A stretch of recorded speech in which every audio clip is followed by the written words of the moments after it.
Boring. Yep, that explains my life. I like being boring and being an introvert. There, I said it. It's out in the open for everyone to hear now. I feel like I had to hide it for so long, like something was wrong with me. If I actually said it, then it makes it true. So yeah, it's a little scary to admit here to everyone. My definition of boring looks quite simple. I like staying at home, I like vegging out on the couch with a good book or a movie, maybe some knitting, talking to friends on the phone, going to bed early, like 8:30, and waking up early when the world is still quiet and I might be able to catch a glimpse of a sunrise. That's not something I'm trying to justify anymore. It's just what feels good to me. My perfect morning is really slow and intentional. I wake up gently. It is cold. I try not to grab my phone right away, which honestly doesn't always work, but I try. It's a work in progress. Come on. Come here.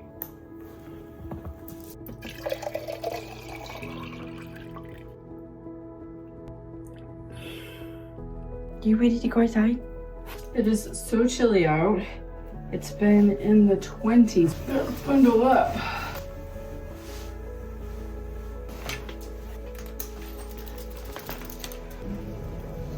It is cold and windy, but it's sunny.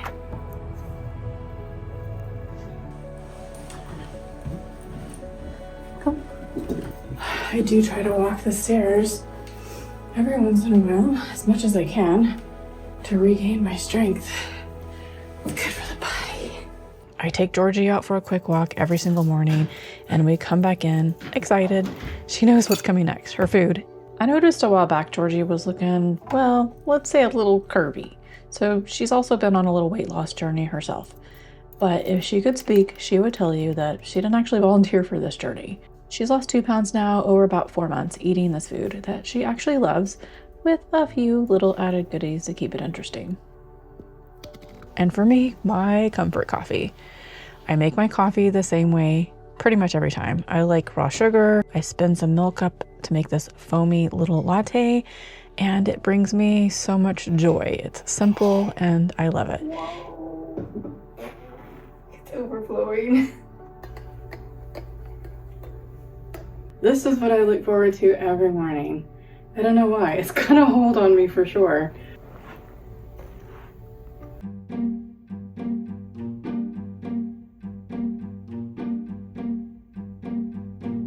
Guess I need to vacuum a little bit. And then we settle in with a cozy blanket on the couch, some quiet YouTube ambience every once in a while, and whatever books I'm reading at the moment. This is my favorite way to start the day. I remember when I didn't give myself this time and just immediately started the day with work, social media noise, and news, and my brain felt so chaotic and unfocused, like it didn't have enough oxygen to breathe to even think clearly. But now I am noticing how much quieter that noise is in my head when I follow the slow routine and give myself these moments to ease into my day. If it's going to be a really slow day, I'll even put my pajamas back on just to feel that softness against my skin. It just feels like some comfort and coziness. And I actually try to plan at least one day like that every week. A day where nothing needs to be rushed, no work, no plans, no obligations, where I can really notice my surroundings and just relax. This is one of my favorite meals. It reminds me of my childhood. The good parts of it, I was at my grandmother's in West Texas, and she would always cook malto meal or cream of wheat. And well, this is my homemade cream of wheat. It's so lovely and nutritious, and it has all the good bran and the germ and all the good stuff in it. So it's not bad for you at all. Oh, I just love it.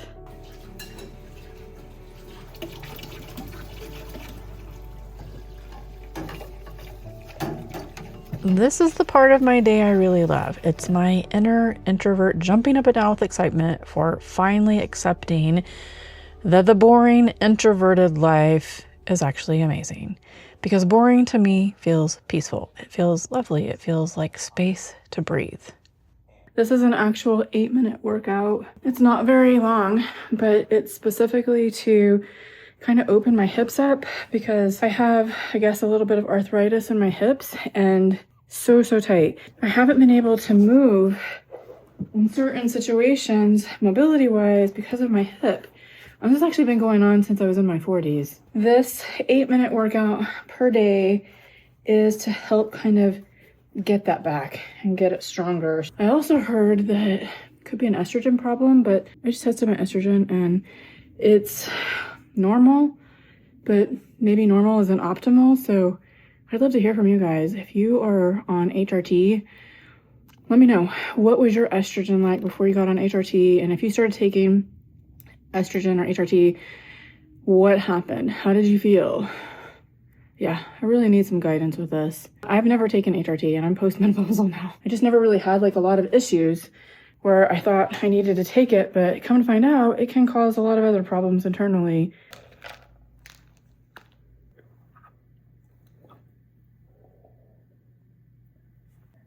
Taking your vitamins is a great way to get a lot of water in. And on that note of the estrogen, I've been monitoring something very closely lately, and that is my sleep score. So I have my Apple Watch and I wear it to bed and make sure it's charged and everything before I go to bed. And it also tells me how many times I wake up every single night, which is awful, guys. Part of it's because I have to go to the bathroom in the middle of the night and I try to cut my water off well before I'm going to bed, but sometimes it just doesn't work. And sometimes I like to have some tea before bed. There is not really any night that I don't get up at least 3 to 4 times a night to go to the bathroom. And then sometimes I just wake up like at 3 a.m. I got the sunrise and the sunset clock so that it's has this kind of like routine where you can wind down, and that's really been helping so I can actually fall asleep very quickly. I love that aspect of it, and then it wakes me up gently in the morning. However, that doesn't help me in the middle of the night. So I don't know what to do. That's the other thing that I had read, is that maybe your estrogen is lower, and if you use estrogen or HRT, I keep saying just estrogen because I know it can be other things too. I think that what I'm discovering is that maybe that's all a sign of my menopause. Anyways, I'd love to hear your thoughts on it. If you've had problems with sleep and you have started taking HRT and that has improved your sleep where you're not waking up in the middle of the night, I would love to know that. Before we continue, I have a little bit of a PSA that I need to talk to you guys about. Recently, we just had a power outage in this apartment, twice actually within the span of a week. Like, internet went down, electricity was out, there was no light, I mean, nothing was working because clearly electricity was off. But luckily, I have one thing that completely changed that experience for me. We're in the middle of winter right now where there's outages and weird weather storms that are happening. And this is genuinely something that I think you need to have before you actually need it, which is why I'm partnering with Bluetti today on the Elite 400 power system. This isn't a hypothetical on when my power went out. It literally went out during the middle of the day, of course, close to darkness, which is when it generally happens, right? I was about to start my dinner. I was also finishing up my work when the lights flickered and all the electricity went out, and I was sitting in complete darkness. And for a moment you're like, okay, what just happened? So as soon as I realized that the electricity went out, I went and got a few candles and lit them around here so I could actually see. And then I rolled in my Bluetti Elite 400 into the living room so that I could plug in the things that I needed, which one was the router so I could stay connected to the internet. The second was my laptop because of course it was almost dead. The third was my phone because it was getting low on battery. And the other thing that I plugged in because it was dinner time was my toaster oven. And honestly, I was really hoping that the power wasn't going to be out for too long because I would then have to roll out the refrigerator and plug it also into the Bluetti. Yep, the Bluetti can handle the fridge too. I'm not going to bore you with all of the technical details, but I'm going to talk to you about some of the things that really matter. So with its 3,840 watt-hour capacity and 2,600 watts, it has enough capacity to comfortably run essential things during the outage, like the refrigerator and the router and the small appliances. And it can power multiple devices at once. And because it has so much power, Bluetti gave it some cute little wheels and this cute little telescoping handle to easily roll around to where you need it. And if your power flickers or cuts out suddenly, your Bluetti is going to be your backup, and it switches over almost instantly if you already have, say, your computer plugged into it so that you don't lose your work. Also, I want to say this very gently because I've actually lived through it. Some states right now are dealing with major winter storms with snow and ice. And if you remember what happened in Texas a few years ago, power grids can fail fast and stay down longer than anyone expects. Ours was down for over a week and I couldn't even move my RV due to all of the ice and electricity being down. I also love that you're not locked into one way of charge and you have multiple ways that you can charge it with solar panels panels, plugging it into the wall, and also plugging it into DC power in your car. And if you've been on my channel long enough, you know that I genuinely only share things that I love and that I actually use and that I think will make your life easier and benefit you. So if emergency preparedness has been on your mind lately, then I highly, highly suggest checking out the Bluetti Elite 400, and make sure you click that link in my description box and use my code STORY6OFF to get 6% off of your order. Thanks again, Bluetti, for sponsoring this video today.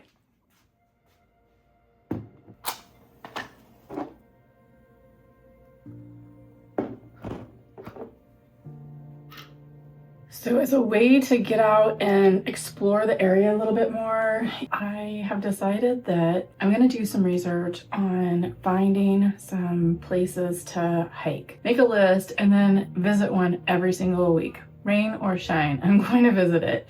And that way it gets me out, gets me in a different area, gets me exploring a little bit more, and it allows me to do the thing that I really love to do, which is really get out in nature.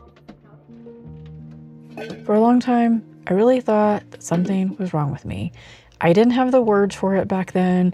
I just knew that I liked being by myself, and that didn't seem to match what everyone else wanted or expected. Growing up, I thought I was broken and that something was wrong with me. I never felt like I fit into the more extroverted groups, and honestly, I don't really think I wanted to. I had friends, just not a lot of them. The friends that mattered to me were the ones where we would talk deeply, where silence wasn't awkward, where we felt similar in how we moved through the world. And at that time, though, my teenage brain did not see it that way. I thought I was missing something. I think introverts get misunderstood a lot, especially when we're younger. I was made fun of for doing things on my own, like going out to eat alone, going to a movie alone, taking road trips alone. I remember people acting like that was somehow sad or strange, when for me, it just felt normal. And this is when I started to develop the feeling that I was somehow broken. Well, we lost the sunlight. It's behind the mountain. I'll never forget deciding to take a trip to Cancun, Mexico by myself when I was 21.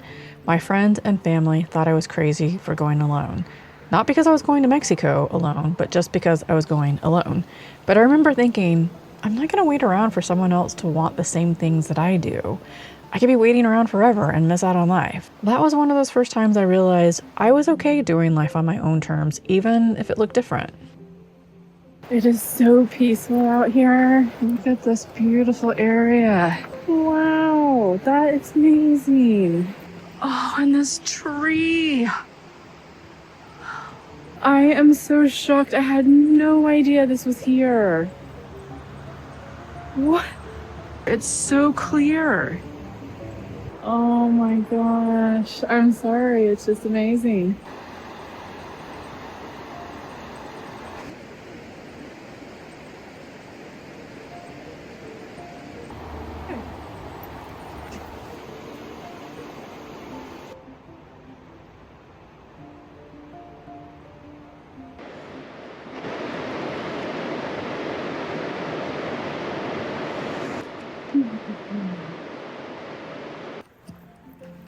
No jumping and no diving. Let's see why people would want to do it, I guess. This is the other side.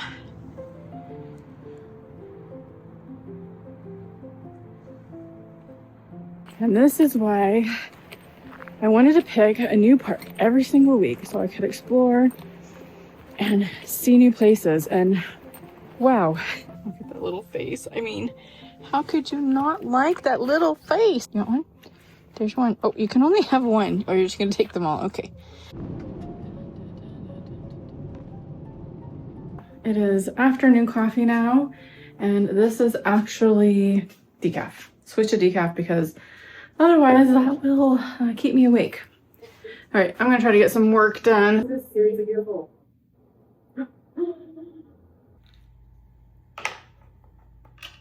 So tonight's dinner is so easy. It's just a salmon, broccoli, and some kimchi. And it was so easy to make. Honestly, I didn't even want to cook. But oh, I didn't want to go out to eat and get anything. So here we are. Yeah. I used to want more than this relaxing at night. I remember when I was a kid and my parents would come home from work, cook dinner, and relax on the couch with either the TV, a hobby, or reading. And I distinctly remember thinking, I will never be like that. I want to get out and do things. And here I am doing exactly what they did. I think I kind of get it now. At least for me, I'm ready to wind down and slowly get into a state of sleep so that I can actually sleep. Schedules are my friend. With my insomnia, I've battled my whole life and made worse with menopause. So maybe this is me maturing, and maybe it's just me being boring. Either way, I'm okay with it.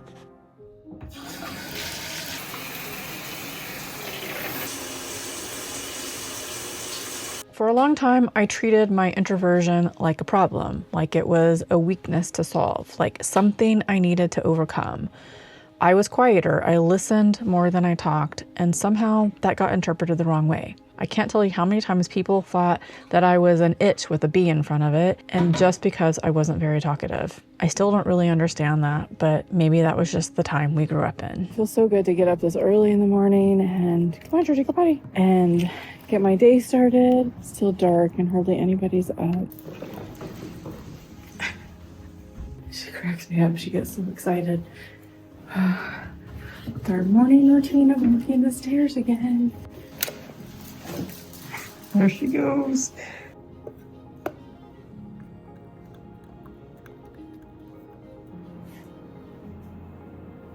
They're so yummy.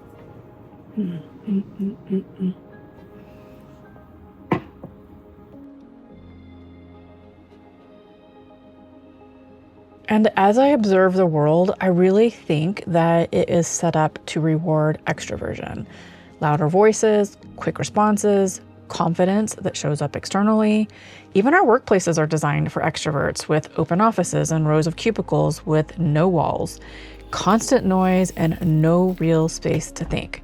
For me, that environment felt chaotic and was my absolute introverted nightmare.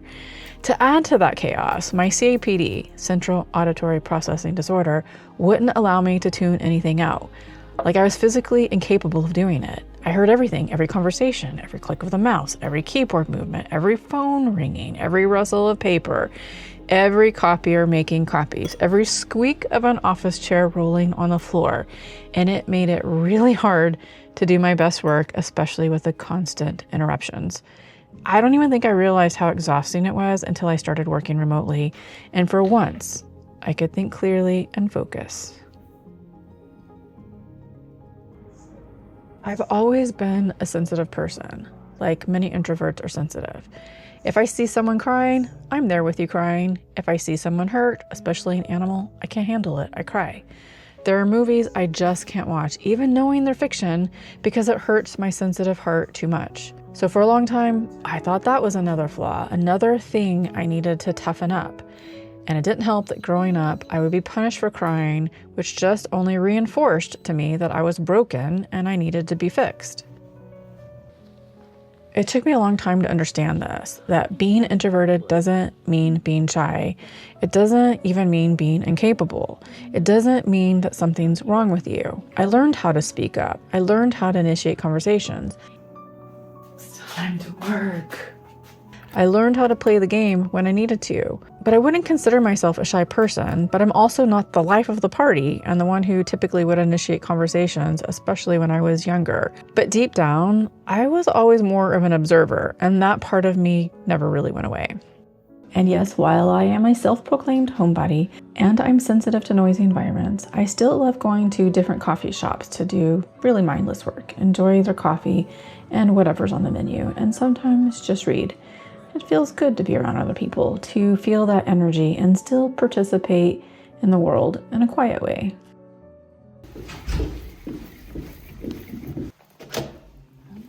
I don't think we're doing a walk today. It's so crazy windy outside, so see, I'm hunkered down right now because it's just so bad.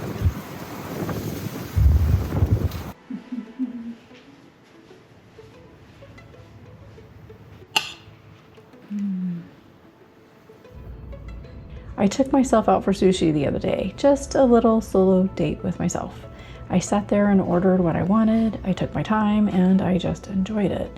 Being out in the world like that on my own has never really felt strange to me. It just feels kind of easy. And by the way, this sushi is so yummy and fresh and feels so good to my soul. Although I wish I had ordered some miso soup to heat me up since it has been so chilly and windy around here lately. Good night, Georgie. Good night.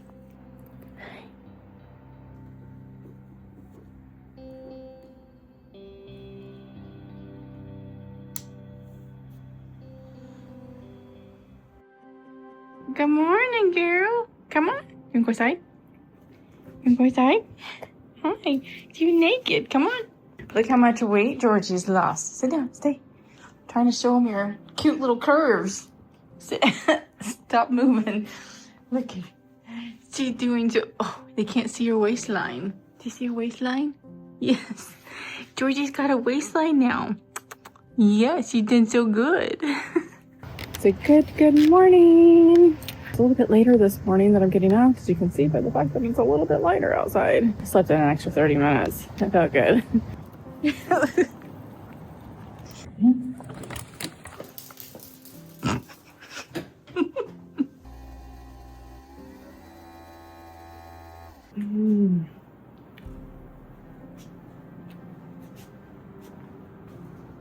Always so good. So I'm reading this book called Quiet by Susan Cain, The Power of Introverts in a World That Can't Stop Talking. I wish I had this book when I was in my 20s. I feel like it's everything that I needed to know as an introvert, and to know that my introversion wasn't weird, or that I was abnormal or less than because of how I was born as an introvert.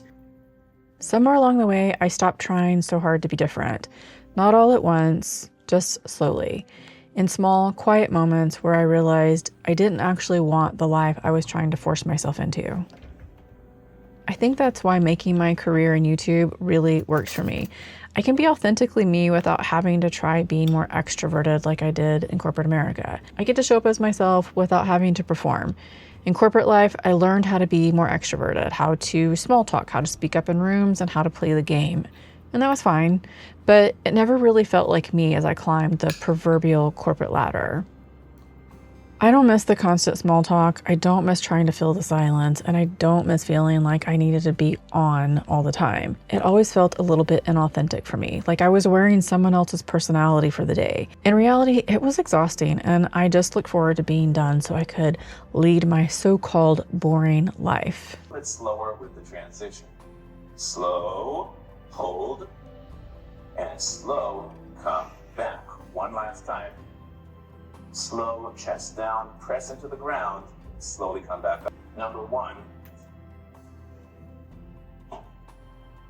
Time to get some work done. Gonna do a little bit of editing and then maybe go have a nice little walk later on in the afternoon. Trying to get in 20 to 30 minutes of walking a day.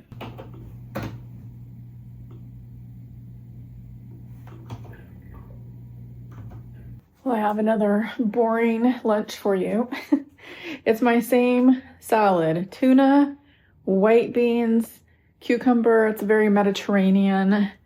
Lots of little cool ingredients in it, but I'm kind of like that. I just eat the same things on repeat sometimes. So it can be a little boring to some people, but I like it. And I like to have leftovers. So this whole bowl right here, I just made a big, huge bowl of it, and then I'll have some tomorrow. It is so cold. I'm a homebody. I love being at home, which might sound strange to you considering how many years I spent traveling in my RV. But it was perfect. My home was always with me, and so was my dog, and having my things around me, creating comfort wherever I was. I just feel better at home, surrounded by my creature comforts. That is where I recharge. That's where my nervous system settles. That's where life feels manageable again, and I can breathe in my quiet little space. This doesn't mean I don't want connection. I still want community and to cultivate relationships and go out into the world. I still want to take a class, painting or knitting or something creative. I still want to meet people. I just want those connections to feel natural, not forced.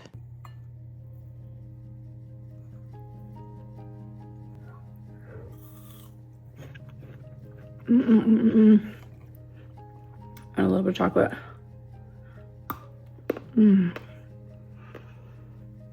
So yummy. Now this is one treat that Georgie can have too, except the chocolate, no chocolate. But the peanut butter has no sugar in it whatsoever. Are you excited, Georgie? She knows that it's time for apple and peanut butter after a little workout, walking, yeah? Let's see what's in. This is Georgie's little piece. Hold on. There we go. She loves that. Is it yummy? Is it yummy? Last one of the day, and it's decaf. But it is time to do some more work. I have lots of editing to accomplish and some sponsorship work, so I better get on it. Some of my favorite ways to recharge are what people might call granny hobbies. Knitting, crocheting, making things with my hands. I've been crocheting since I was a kid when my mama taught me. My beautiful mama, who I always miss. I didn't realize until several years ago how much I've learned from her, and I mimic her life. Her love of documenting her travels and life through stories. Her creative brain that was always diving into painting and crocheting and sewing and quilting and anything that she could dream up. I really miss her. Knitting came later for me in my late 20s. It's therapeutic and relaxes my brain, and I can listen to music and podcasts and audible books while doing it. I just love it. I used to be able to knit and watch TV at the same time, like multitask with it. That's not really a thing anymore. Between having trifocals with a narrow nose bridge and constantly pushing my glasses back up again, I know you've seen it, it's become its own little struggle. I still haven't figured out the solution, but honestly, I don't mind. I still get in my reading with my audibles and my love of using my hands to create something. I have not had this in forever. I have some scallops. So good. Sauteed in some butter, avocado oil, and then a little bit of lemon juice, the leftover butter that was in there, and garlic, and then broccoli and some rice. Oh, and can't forget my kimchi because I have to have that for gut health. It is pajama time, and guess what? It's Friday night, and you know what that means? It means it's time to veg out on the couch in my PJs because it's been a long week. I have worked my butt off this week. I'm trying to get back ahead on my videos, and it feels so good, but my brain is a little bit mush, so. Georgie, ready to snuggle? So this is the life I've built. It's quiet. It's repetitive at times. It's probably boring to some people, but this boring life feels really good to me. And for the first time, I'm not trying to change that. I don't know why you remember to put gas in it. Well, I heard the bell. I saw the flame. That's your hair.